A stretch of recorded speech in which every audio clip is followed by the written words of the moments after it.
E só eu sei também, por ter tido a honra de como repórter cobrir o Corinthians muito tempo, então eu sei como é que funciona o modus operandi do clube. Nada me surpreende do que eu tenho visto. Nada me surpreende. O Corinthians é um time que, quando chega a uma decisão, ele é muito PhD, ele é muito superior mentalmente a diversos adversários em relação à postura.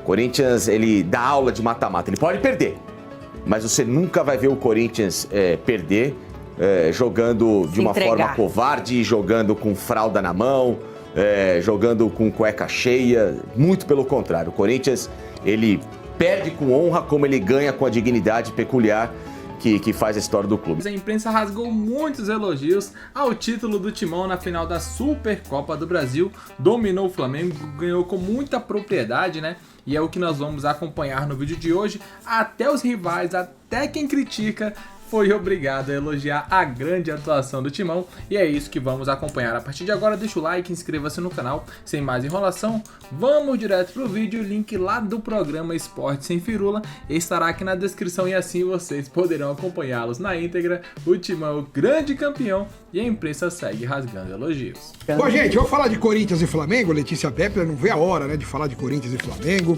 O título do Corinthians, a Supercopa Rei do Brasil, do mundo, do planeta e do universo, foi o maior título da história de todos os tempos, de todos os times em todo o mundo.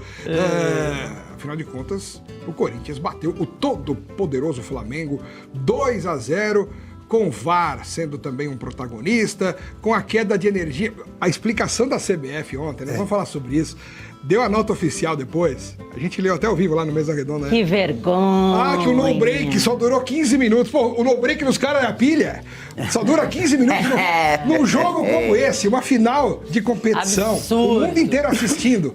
Acaba a energia no estádio e o no break, que deveria segurar a energia por conta da falta dela, durou 15 minutos. E o break normalmente o dinheiro, em segundos. Os milhões que são envolvidos num jogo como esse, você tem um no-break que dura 15 minutos, não tem um geradorzinho de nada só pra segurar o VAR. A cabine do VAR não funcionou. Nossa, oxigênio você compra emprestado. Vamos aluga. Vamos lá, uma dúvida. Ao longo do Campeonato Brasileiro, a cabine do VAR é na CBF. Ontem foi no estádio, né? Acho que E tem que pagar diário. qual a mudança do critério? Não, eu acho que não é o critério, não. Como foi um jogo só... Não dá nada. Hã? Não dá nada. Não, mas CBF. a estrutura, você não precisa levar em cada estado a estrutura, foi pra um só. Sim, mas justamente não precisa nem levar, você tá na CBF, já tá lá, conecta, eu acho acabou. que foi esse o motivo, mas ter o VAR no estádio, mas foi uma caca, o Alex tem razão. Roubaram um gol do Memphis. Sim. Roubaram um gol do Memphis. Sabe o que eu fico pensando? Teve esse problema com o VAR, certo? Isso nós ficamos sabendo. E os que a gente não fica sabendo? Não, porque daí, como não tem um lance, Guerra, que chame a atenção, o VAR, você tem razão, pode ter caído o VAR, vamos supor, no segundo tempo inteiro do jogo. Mas como não tem um lance que precise do VAR, passa batido e você não fica sabendo. Fica né? na torcida lá. Não fica sabendo, né? Então, assim, eu só acho. Aliás, eu tava falando para que no sábado eu conversei bastante, na hora do jogo, ontem, inclusive, na hora do jogo do Palmeiras, tava conversando com o Rodrigo Sintra e perguntei para ele do semiautomático. E ele disse que ainda realmente alguns estádios, a logística não está definida para a questão do semiautomático. Nós vamos ter durante o brasileiro. E eu deixei claro para ele a minha opinião, que eu acho um absurdo entrar no meio do campeonato. Né? Que se você não vai fazer, então não faça, porque não acho justo e tal.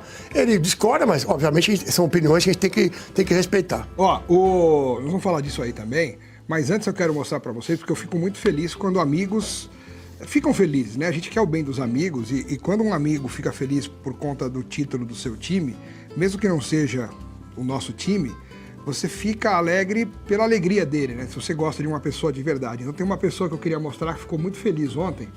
Bota pra gente aí, por gentileza. Vamos lá vem. Tem sacanagem. Olha lá. Eu já sabia. Vamos lá, não. Vocês vão, isso aí vocês vão. Vão aonde? Tá caçaradão, Eu tenho medo que você faz essa cara das memes aí, ó. Sensacional, quero ver Quando melhor. a veia do pescoço salta. Peraí. Isso, olha só, Felipe Facincani, quem Tem o grito. diria, Você hein, viu o grito rapaz? dele? Olha, um guerreiro do Corinthians. Não, tem o grito dele, você ouviu o grito dele? Olha, isso aí é como Vamos diria ouvir. o Paulo Silveira naquele quadro, isso aí é uma... Põe o grito de Vamos novo. ouvir. Olha lá, Vamos ouvir segura o lá. grito. Lembra? Olha lá, atenção. Você tá com o Leino agora é Fazer corintiano. academia, hein, Facinho? Academia. Isso aí eu nunca tive, cara. Eu odeio abdominal, então. Tá gastando uma nota de academia, hein, Não, isso aí Facinho? não. Facincani, hoje a gente chegou já se comemorando aqui na Oeste. Dando Já parabéns dançou pro comigo, professor. deixa o chefe cena. balançar. Tá Então feliz dança da de novo, vida dança de hoje, novo tá aí, feliz. vamos ver vocês Não, dois. agora eu vou falar dessa vitória incontestável do Corinthians, Milton. Porque eu tenho certeza que vocês também assistiram o jogo. Eu acho que Claro. o Corinthians foi muito Eu não cascudo. vi porque acabou a luz em casa, faltou pagar. Vai, Pra chega já, enfrentar já o pode me Flamengo. tirar daí já. O Corinthians foi cascudo, o Corinthians foi maduro, virou a Maduro chavinha. Foi. Maduro Ah, não. tá, enfim. Ele Esse virou não. a chavinha, né? Virou a chavinha para um jogo decisivo como esse, como o torcedor sempre espera e pede, né? A postura diferente do time em campo, daquele time que a gente tanto criticou no Brasileirão do ano passado, em alguns jogos até do Campeonato Paulista, nesse início de 2026, o Corinthians fez completamente diferente para enfrentar o Flamengo e assim tinha que fazer, né? Porque a gente sabe da qualidade dessa equipe do Flamengo, é um time de qualidade técnica elevada, então tinha que ser ali um erro zero. E o Corinthians foi tão bem, mas tão bem, tão realmente cascudo nesse jogo, que mesmo com essas interferências de arbitragem, ele conseguiu ser superior praticamente o jogo todo, né? Porque vocês imaginem se realmente o gol do Memphis, que pra mim não estava impedido, e o Bandeira marcou e não tinha VAR, porque acabou a energia. É um lance bem ajustado, né? Dá pra gente ter né? certeza. Mas pra mim não tava, tá? Pelo que eu vi na imagem e depois o pessoal aqui da especialista da internet traçou, né? Porque o pessoal da TV não traçou as linhas, como não tinha o VAR, eu acho que tava atrás. E mesmo que tivesse ajustado, você não podia ter marcado o impedimento ali, né? Sem ter certeza. Porque eu acho que o Bandeira, ele marca justamente porque ele sabe que tem o recurso do VAR depois pra ajeitar. Como foi no terceiro gol também. Sim. E não tinha. Aí vocês já imaginaram?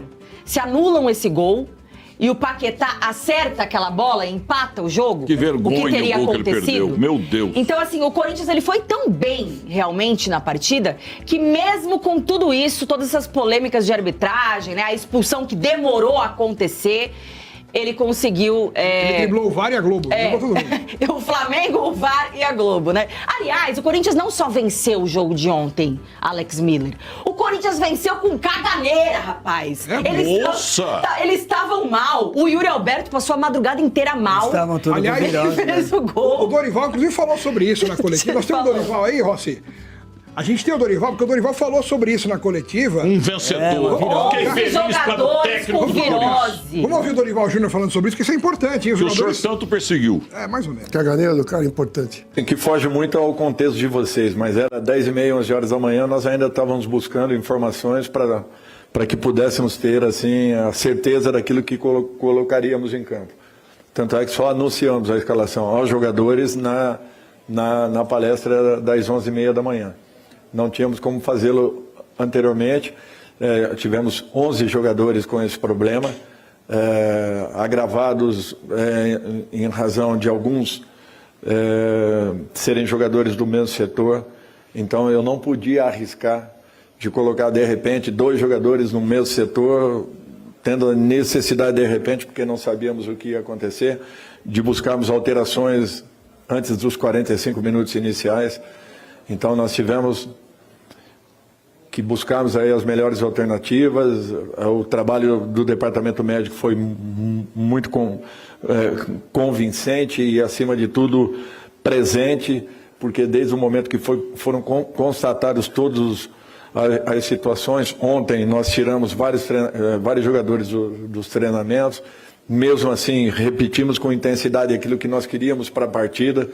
Eu acho que isso foi um ponto muito positivo. Depois passamos aos jogadores que não haviam estado na parte da manhã à disposição, e com isso memorizaram alguns movimentos que foram importantes e interessantes para a definição da partida, em razão daquilo que havia sido trabalhado. O Dorival falando sobre isso, e alguns jogadores que passaram por esse problema também se pronunciaram. Vamos ouvir porque vale a pena, até como curiosidade, o Charles, que nem é dos jogadores mais importantes, mas ele passou... Pô, mas o que aconteceu, Fio? Lembra, Água de Alex, Santos. lembra aquele amistoso? Isso foi 99. 99. Brasil e Holanda em Salvador.